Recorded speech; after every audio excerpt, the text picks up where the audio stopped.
Cette dernière section porte sur les tauliers. Donc, dans le fond, les tauliers, on va voir ensemble que c'est un problème écrit qui utilise la dérivation implicite. Donc, on va voir ensemble qu'il va y avoir un contexte, il va falloir qu'on utilise la dérivation implicite pour y arriver. Jusqu'à présent, qu'est-ce qu'on a vu comme application de la dérivée? Bon, on a vu que c'était un taux de variation instantané, donc une vitesse instantanée, un taux de réaction instantané. On a vu aussi que c'était la pente de la tangente. Je ne sais pas combien de fois je l'ai répété dans les capsules. Ensuite, on a vu que la dérivée, elle pouvait être utile pour les tracés de courbes. Et finalement, on a vu dans ce chapitre-ci que ça pouvait permettre de répondre à des questions d'optimisation. Dans tout le cours, il nous reste une dernière application à voir, c'est les tauliers. Je vous ai mis une procédure pour résoudre un problème de taulier. Donc, la première étape, ça va ressembler un peu à ce qu'on a fait en optimisation. Donc, vu que c'est un problème écrit, on prend le temps de faire un schéma ou un dessin pour représenter le problème et on identifie les variables. Je vous donne une astuce gratuite. Le temps est généralement la variable indépendante qui entre en jeu. Donc, le temps va souvent être votre variable. On identifie les taux. Il va y avoir un taux connu, il va y avoir un taux qu'on va vouloir chercher. On trouve une équation qui relie les deux variables ne correspondant pas au temps. On dérive implicitement. Donc là, on voit apparaître l'implicite ici. Et finalement, on isole le taux cherché et on remplace par les valeurs qui nous intéressent. On conclut avec une petite phrase d'interprétation. Les liens qui peuvent vous aider, parce que les liens, là, trouver une équation à l'étape 3 qui relie les deux variables, on cherche une équation. Donc, les liens qui vont vous être utiles, c'est les liens que je vous ai mis ici. Ce sont des stratégies. Donc, ça peut être un volume, un aire, un périmètre, ça peut être Pythagore et ça peut être un triangle semblable. On va en voir d'autres à l'étape 4. Pour mieux vous faire comprendre c'est quoi un taulier, l'idée générale, c'est qu'on a un problème écrit et on a une situation qui bouge dans le temps. Donc, dans ce cas-ci, on vous parle à l'exemple 18 d'un compresseur. On vous dit qu'on a un petit ballon puis on le gonfle. Donc, ce qui se passe, c'est qu'on a comme une sphère et dans le temps, elle grossit. Donc, elle bouge. Il y a des variables qui bougent dans le temps. On vous dit le taux de variation du rayon de ballon sphérique est de 5 mm par seconde. Déterminez le taux de variation de l'air de ce ballon lorsque son rayon est de 55 mm. Ici, comme je vous avais dit, on a des éléments qui bougent dans le temps. On a une sphère. Donc, le rayon de la sphère, au début, il est très petit, le rayon. Et plus on gonfle, plus le rayon du ballon augmente. Donc, ça bouge dans le temps. Et on a aussi l'air du ballon. Donc, l'air du ballon, au début, le ballon il est très, très, très petit. Et là, plus on le gonfle, plus le ballon devient gros. Donc, plus son air va devenir grand également. C'est ça le taux de variation lié. Donc, on va avoir des éléments qui bougent dans le temps. Qu'est-ce qui bouge dans le temps? La première variable qu'on peut faire, c'est le temps. Pour savoir c'est quoi les unités du temps, vous regardez, il y en a sûrement une de donnée, on vous parle de secondes. Ensuite, on va écrire qu'est-ce qui bouge dans le temps, qui pourrait nous être utile, de quoi qu'on parle dans le problème. On vous dit que le rayon augmente à un taux de 5 mm par seconde. Donc, on sait comment le rayon bouge dans le temps. Donc, vu qu'on vous parle du rayon, on va au moins l'inscrire. Les unités du rayon ici sont en millimètres. Et finalement, on vous parle du taux de variation de l'air de ce ballon. Donc, on a la variable R et une R, c'est tout le temps des unités au carré. Donc, ici, ça va être des millimètres au carré. Donc, ça, c'est la première étape. Oui, il y a d'autres choses qui bougent dans le temps. Il y a le volume aussi qui bouge dans le temps, mais on ne vous parle pas du tout de volume dans cet exemple-là. On vous dit à l'étape 2, trouve les taux de variation connus et les taux de variation qui sont cherchés. Donc, moi, ce que je cherche, c'est les TVI. On cherche les taux connus. Donc, je sais que, ici, je vois le mot taux, je sais que le rayon augmente dans le temps à raison de 5 mm par seconde. Donc, ça, c'est un taux. Je sais exactement comment le rayon bouge dans le temps, à raison de 5 mm par seconde. Comment qu'on va le noter? Un taux, c'est une dérivée, c'est un TVI. Donc là, ici, un TVI, on peut l'écrire comme une dérivée. Et une dérivée, souvent, on écrit f' ou df sur dx. Sauf que là, ici, les variables, c'est pas f et c'est pas x. Donc ici, c'est le rayon qui bouge dans le temps. Donc, c'est dr dt. Donc, comment le rayon bouge dans le temps. Le truc que je vais vous donner pour savoir c'est quoi vous devez écrire comme dérivée, bien, fiez-vous à vos unités, millimètres par seconde. Donc, ça va être le rayon par rapport au temps, donc dr dt. Ce qu'on cherche, donc nous, si on va voir dans la question, le taux de variation de l'air lorsque son rayon est de 55 mm. Donc, moi, je veux savoir comment l'air change. Donc, c'est quoi le taux? Comment il bouge dans le temps? dA dt. Donc, comment l'air change dans le temps? C'est ce que je cherche et c'est pas n'importe quel moment. C'est à un moment particulier, c'est lorsque le rayon est particulièrement rendu à 55 mm. Donc, dans ce cas-ci, je vais juste faire une barre pour dire évaluer. Donc, quand un coup que je vais avoir trouvé c'est quoi le taux, mais moi, je veux savoir précisément lorsque le rayon est de 55 mm. Donc, deuxième étape, c'est pas évident, mais on trouve nos taux, ce qu'on cherche et ce qu'on connaît. Troisième étape, on trouve une équation qui relie les variables. Et les variables, c'est autre que le temps. Donc, dans le fond, moi, ce que je cherche, c'est une équation qui relie A et R. C'est une sphère, un ballon, c'est une sphère. Donc ici, peut-être que vous en rappelez pas, mais si c'est le cas à l'examen, je vous l'aurais donné. L'aire d'une sphère, c'est 4πr². Prochaine étape, dériver l'équation par rapport au temps. Comme cette équation-là, l'aire d'une sphère, elle est toujours valable. C'est juste que là, en ce moment, au début, ma sphère, elle est très petite, donc l'air va être petit. Mais dans le temps, l'air va augmenter et le rayon aussi. Donc, cette équation-là va rester valide, mais nous, ce qu'on cherche, c'est de savoir, c'est quoi les taux associés. Donc, si on veut les taux associés, il faut faire les dérivés. Ce que je veux savoir, c'est comment bouge cette équation-là dans le temps. C'est quoi les taux de l'air et c'est quoi le taux du rayon dans le temps. C'est pour ça que ici, à la quatrième étape, on vous dit dériver implicitement par rapport au temps t, donc par rapport à la variable t. Donc, dans la capsule sur la dérivation implicite, la variable qu'on utilisait, c'était x, donc c'était dy dx. Bien là, ici, on vous oblige que ça soit t parce qu'on vous dit que t, c'est la variable indépendante. Donc ici, pour pouvoir dériver par rapport au temps, il va falloir utiliser le théorème de la dérivation en chaîne. Parce que ici et ici, ce n'est pas la même variable. Ici et ici, ce n'est pas la même variable.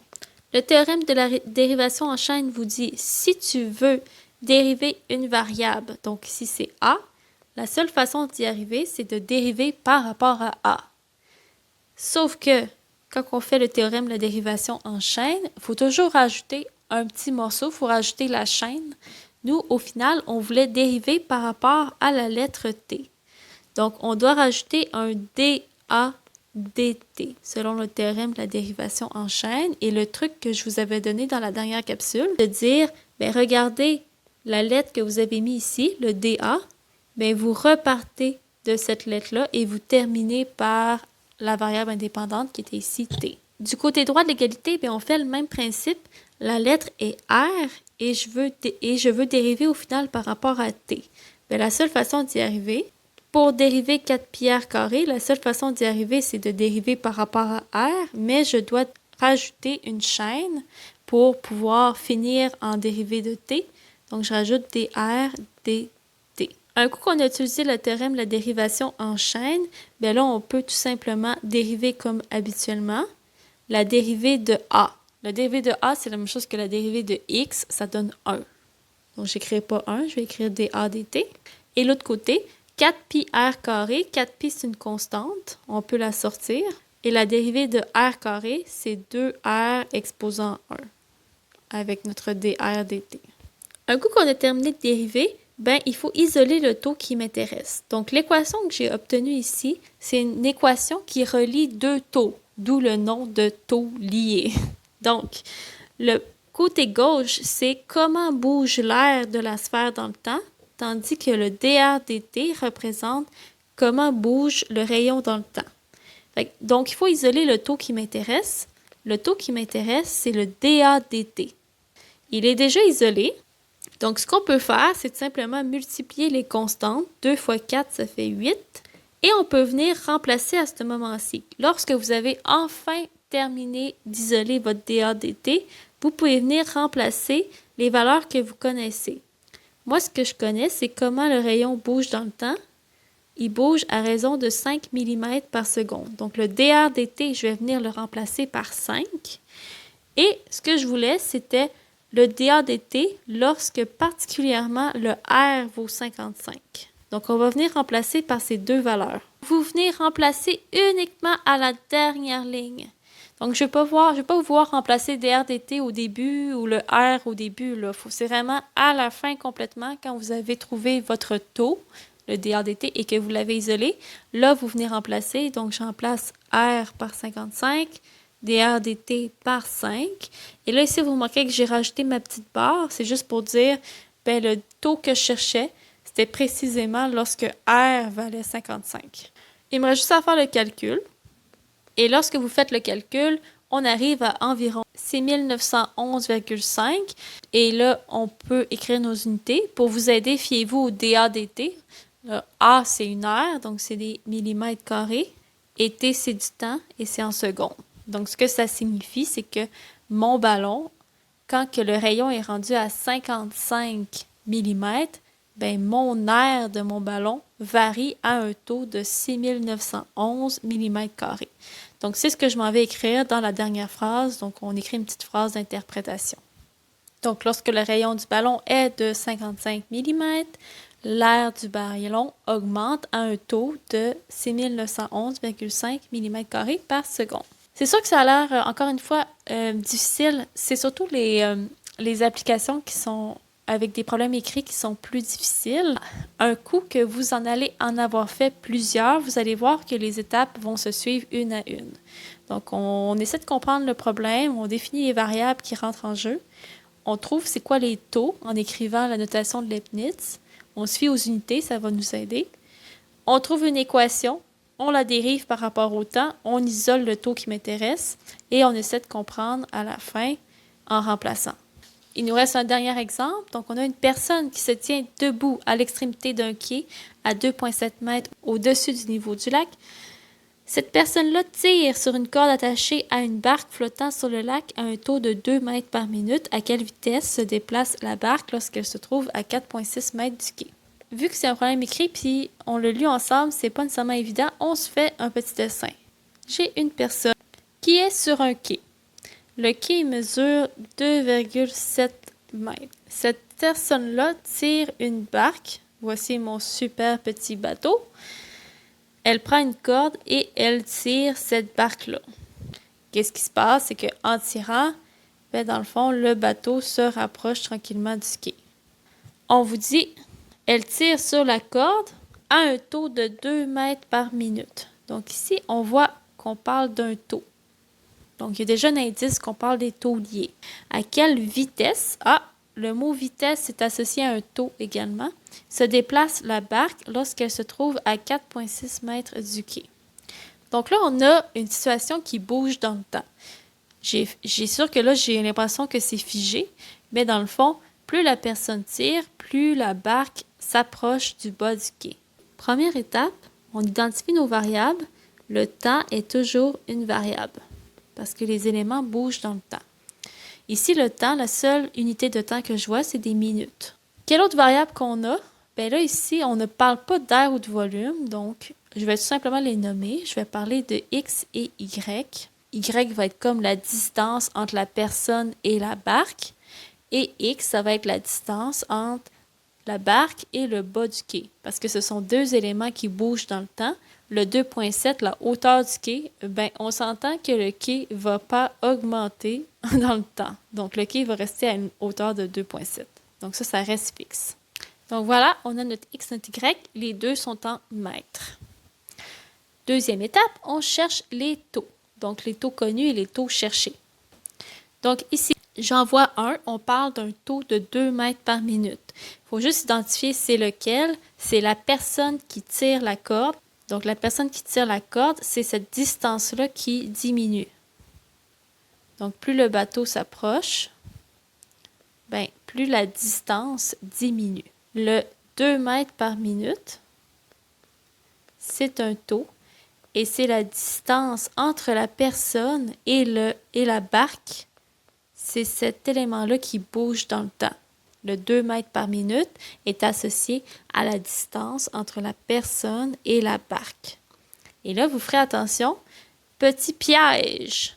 Il faut mettre un moins. On met un moins parce que les taux peuvent être négatifs aussi. C'est pas toujours positif. Quand un taux est positif, ça veut dire que la situation augmente.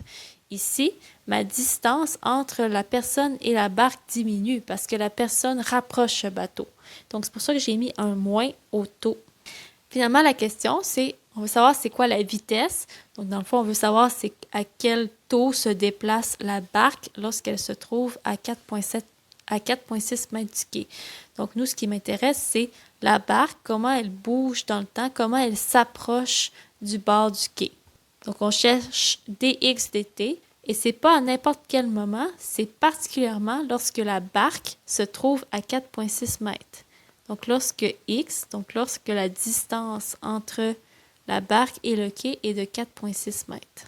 Donc là, ici, faites attention, il y a un gros piège que vous pouvez faire. On voit qu'on a un triangle rectangle.